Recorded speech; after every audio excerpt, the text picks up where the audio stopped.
ताल्लुक़ सिर्फ अपना सोचने से नहीं चलता, इसमें दूसरे के बारे में भी सोचना पड़ता है। आप इस बात का फ़ैसला करना छोड़ क्यों नहीं देते कि कौन जन्नती है और कौन जहन्नमी? अल्लाह ताला अपने फ़ैसलों में आपकी राय तलब ही कब की है? अपनी ज़िंदगी की तस्वीर में आपने खुद रंग बनने हैं, अपना ब्रश दूसरों के हाथों में मत दें।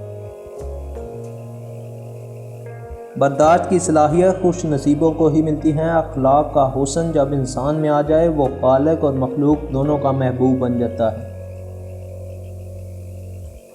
सब्र और यकीन से की गई दुआएं ज़िंदगी का सफ़र बेहतरीन बना देती हैं।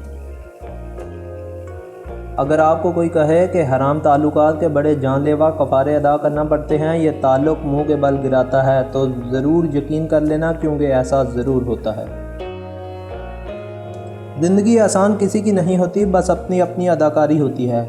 कोई जीत लेता है और किसी में बर्दाश्त करने की ताकत ख़त्म हो जाती है। दुनिया के सबसे तेज़ और अंदर तक चीर फाड़ देने वाले हथियार लफ्ज़, ज़ुबान और लहजे हैं। उम्रें गुजर जाती हैं लेकिन लफ्ज़ों के घाव नहीं बचते। मर्द और औरत दोनों शहवत के भूखे हैं, पर औरत अपनी भूख मिटाकर सारा इल्ज़ाम मर्द पर डाल देती है।